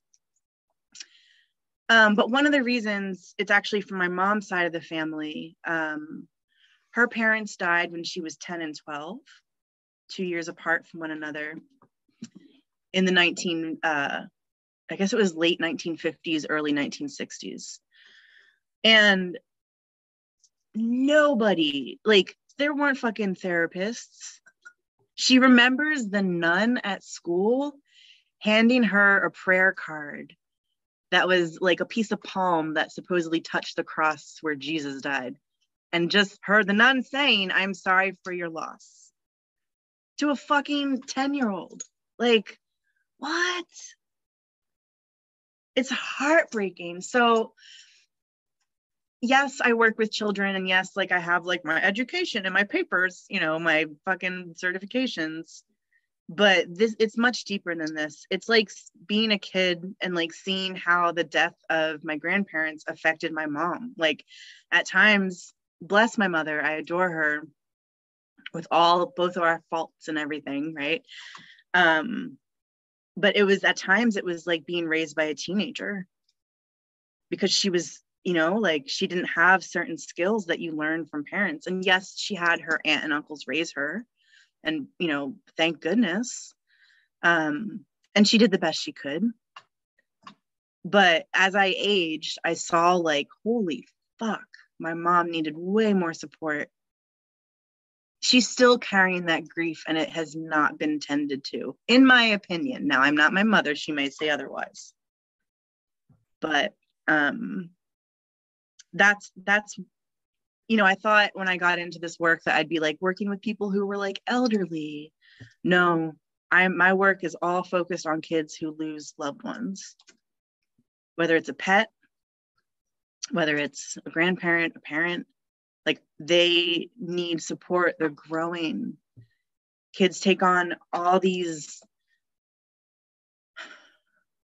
If you don't talk about it with them, they'll make up their own reasons as to why certain things happened or didn't happen, right? Like, they need to have an outlet to talk and to share. I think kids also tend to blame themselves. And when it's something that huge, you really need to be specifically intentional about, like, stopping that. But it's a lot of parents they think they're protecting their children, as I'm sure your parents did, by not talking to them about scary things.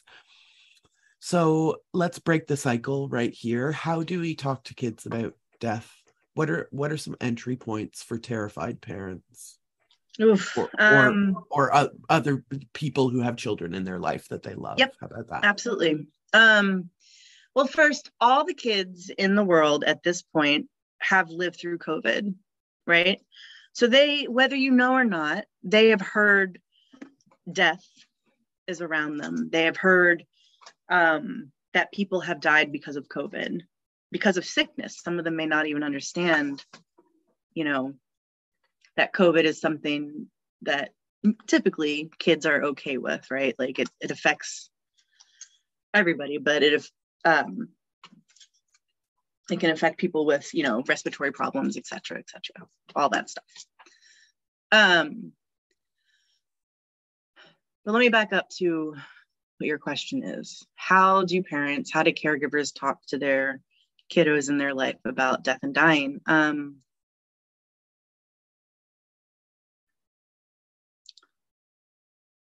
I take, like, of course, my brain goes to, like, teacher Angela, and, like, beginning to use the word death in very simple ways.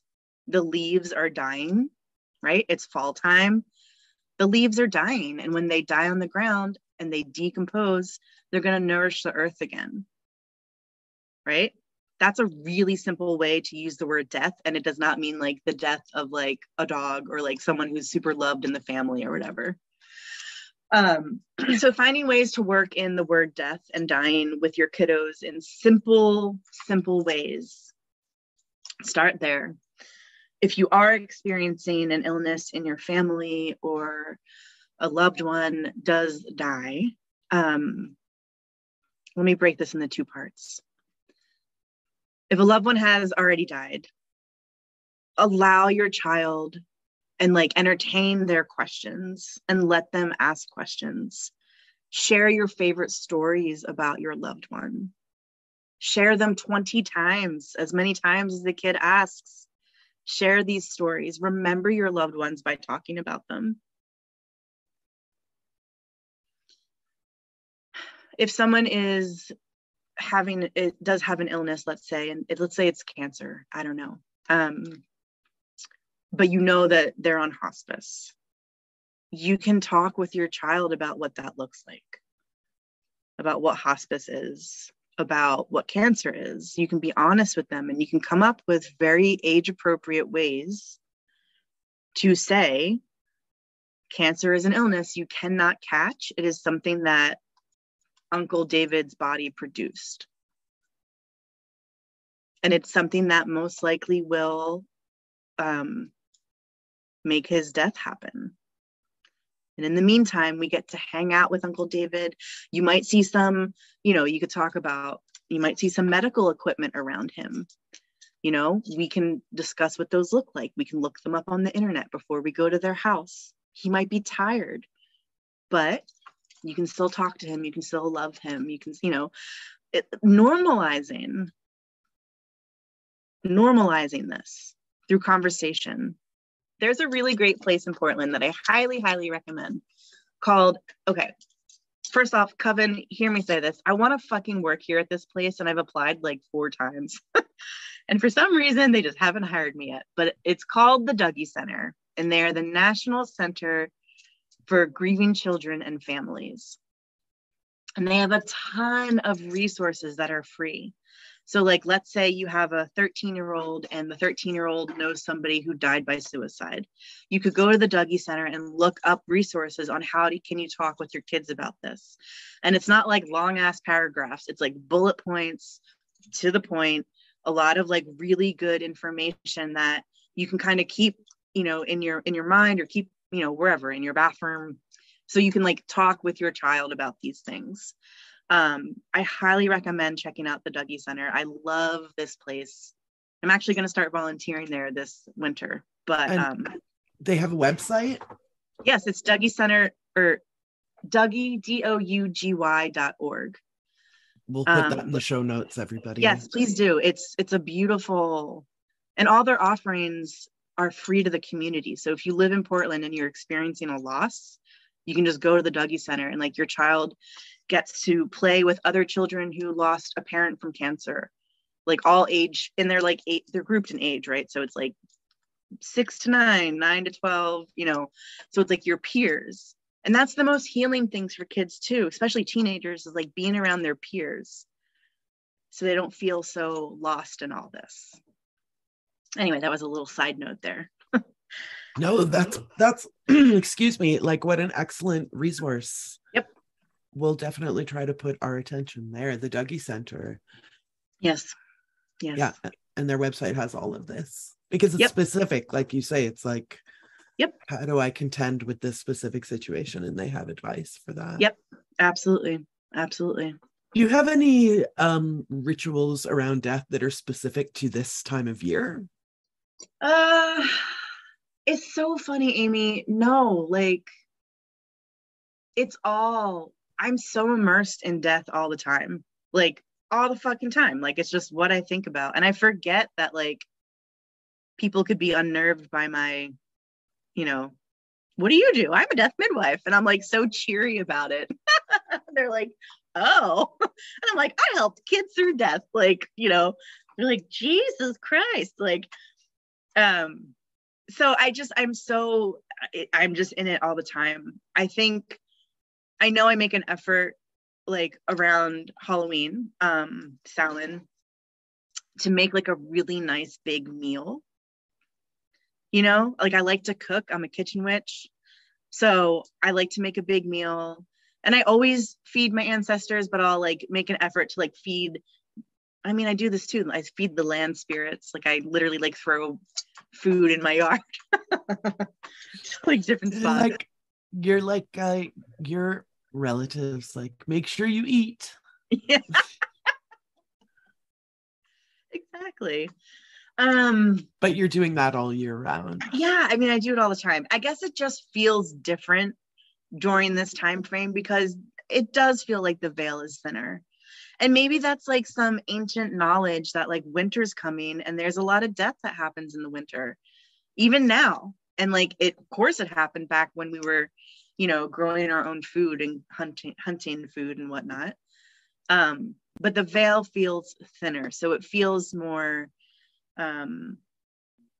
important to do to feed the land spirits, to feed the ancestors, to cook a good meal, to start freezing like your kitchen stock for soups and stuff, right? So you have food for the winter. As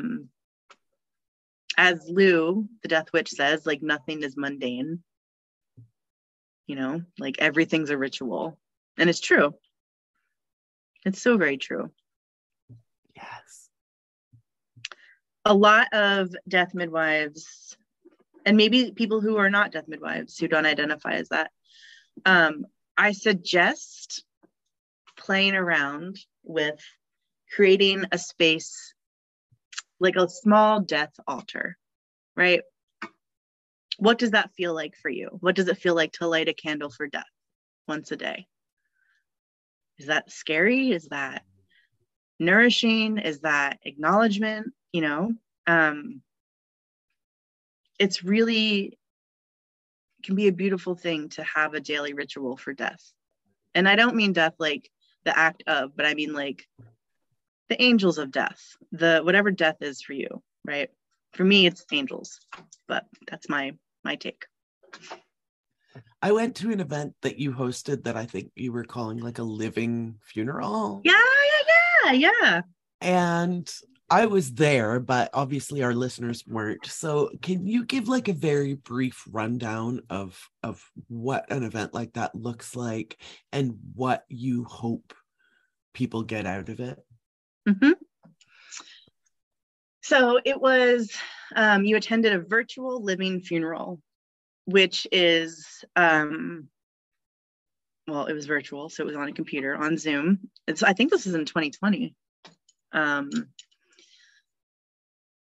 And basically, it's about a 2-hour ceremony, ritual, whatever you want to call it. And the first part is, you know, grounding, centering, etc.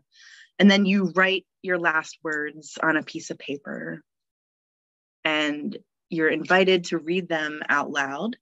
And you can choose to keep yourself muted and just read them to yourself. You can choose to read them to the people who are in the ceremony with you. And then after that, there is a death meditation. And in the Buddhist tradition, it's common for Buddhist practitioners to meditate with a corpse, right? That's a very common thing. So like as they're in their training, I guess you'd call it, they're meditating with corpses. And this is kind of the same idea, but you in this case are the person who is dying. You are the corpse. You are becoming the corpse in this meditation. And it's very beautiful. Each element leaves the body, which I do believe happens. Kind of like this little dance that I'm doing. And this meditation just guides you through what that could potentially feel like. And the whole time you're learning to let go into each new sensation that's coming up, which is essentially what meditating is. You let go, you don't stay attached to anything.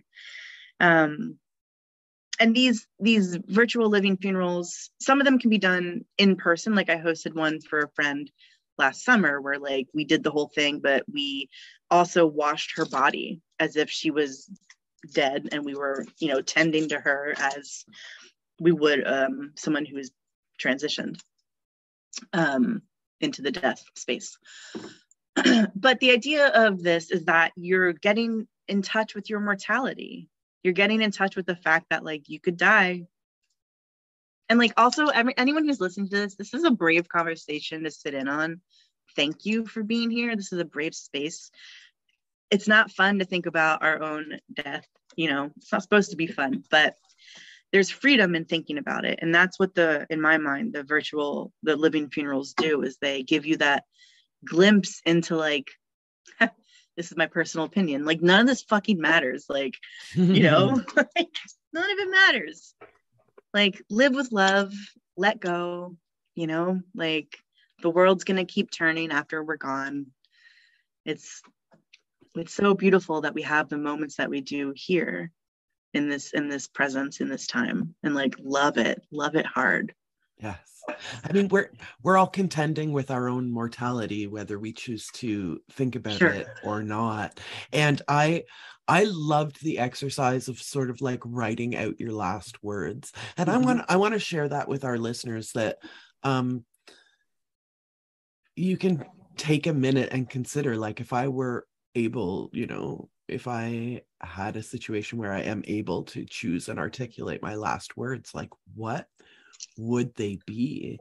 And I encourage you to actually write them down and then actually read them out loud, because for me in this space with Angela and the rest of the group, it was like one emotion for me to write the words down, and then a completely other emotion to read them out loud. It was a lot more emotional for me to read them out loud than it was to even think of them.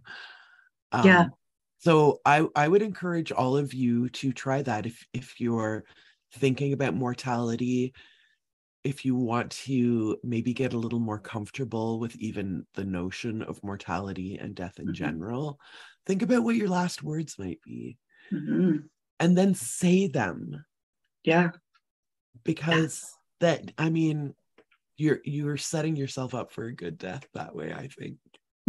Absolutely. I mean, you know, the idea of a good death is so interesting, because I think when I first started this, I was like, everyone deserves a good death, and they do.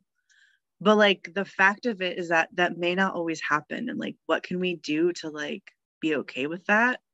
What can we do to change that in certain ways? You know, I think it's so much more than just saying like everyone deserves a good death. Like, that's truth, but there's like so much more to that. You know, like there's so much wrapped up into it at times. Crystal said death work is harm reduction, and I think she enacts it in a different way. But for you, in dealing with children and children's emotions, we are creating a healthier, you are creating a healthier future. No, Amy, we all are, because this is going to spark something in somebody. And just like Crystal's conversation is going to spark something. Like it's we all are, because we're fucking in this together, dude. And like, we have to, you know, we have to face these really hard things and talk about them. And I think that's like, I don't know. In my family of origin, I was always like, why are we not talking about these things? You know, and they're like, oh, Angela, you have so many emotions. And I'm like, what? But wait, fuck. Yes, it's harm reduction. I love that. That's so beautiful, because people don't know, right? They're learning the dying process as it happens. And like at the Dougie Center, like they have references for like, a friend of mine, she leads the group for children who have experienced violent deaths. And like, I can't wrap my mind around that. Like, I don't know how she does it. I guess I'll learn soon if I'm going to be working with her at some point, but and I've been thinking a lot about, so let me bounce this idea off of you. This is like, I haven't shared this with anybody yet, and I feel hesitant saying it, but I'm going to, because this is a safe space. I don't think, like, okay, so like there's this idea that death is scary, right? I don't think it's death that's scary. I think the humans are the ones that are like the scary things that can cause a scary death. Do you know what I mean? Like, humans are scarier than death. Yes. Yeah. Yes. And like, because it's not, death is nothing to be afraid of. It's not. I think for me, you know, personally in my own world, there's fear of how I die, sure. But that's not going to be caused by death itself. It's going to be caused like by a human error, or like, you know, who knows? I don't know. We'll find out one day, hopefully a long time from now, but knock on wood. But that thought's been percolating in my mind. It's not death itself that's scary. It's the potentials around it. And I think the potential is the thing when someone dies, it's like what they could have done, the time we could have spent with them. Or, you know, I got to a certain age and I never played in a rock and roll band, or I never fell in love, or I never, you know, I think it's the potential. And yes. for our own lives and our own mortality, and also the people around us, you know, grandma died. That means she's not going to be there for Christmas. And that imagining of Christmas that I had is now lost. Yes. Yes, there's grief in that, right? There's the top 5 regrets of the dying. There was a nurse, a hospice nurse, who put together, she would interview her hospice clients and she would ask them, like, what are their regrets? And there was always like the top 5 out of like thousands of people that she worked with. And I want to read them real quick. May I? Yes, of course. Okay. The 5th one is, I wish I had let myself be happier. The 4th is, I wish I had stayed in touch with my friends. The 3rd is, I wish I had the courage to express my feelings. Wow. I wish I hadn't. Number 2 is, I wish I hadn't worked so hard. And the first one is, I wish I had the courage to live a true life to myself, not the life others expected of me. There's so much overlap in there, and it's, you know, we can't control death, but we can control that. How we live. Yeah, exactly. Yeah. Exactly. I think as adults, that's what we need to look at. Kids are present. Kids do what the fuck they want, right? Most of the time. Like, they're already in that space of living their best lives for the most part. Even when you tell them, like, no, you cannot climb the window, like, you know. But I think for us, that's it, is like, as adults, when we get out of our kid brain, you know, we have to like think about these things and how do we get back to presence and living our best lives and living true to ourselves. What does that look like? Let's ask ourselves, what does that look like? Because this is like the number one regret that people have on their deathbeds, is that they weren't expressive enough of how they felt and they weren't true enough to themselves. Let's think about that. Yeah. Let's think about our last words. And if people want to reach out to you, how can they do so? You can email me at angela@heartwisewoman.com. You can also go to my website at heartwisewoman.com. I also invite you to go check out my Instagram page. I'm not active, but there's a lot of good information on it. Just peruse around. You'll see stuff about death midwifery. You'll see stuff about fat liberation, anti-diet work. You'll see some horses on there. And that's also at Heartwise Woman. Yep. It's heartwise.woman on Instagram.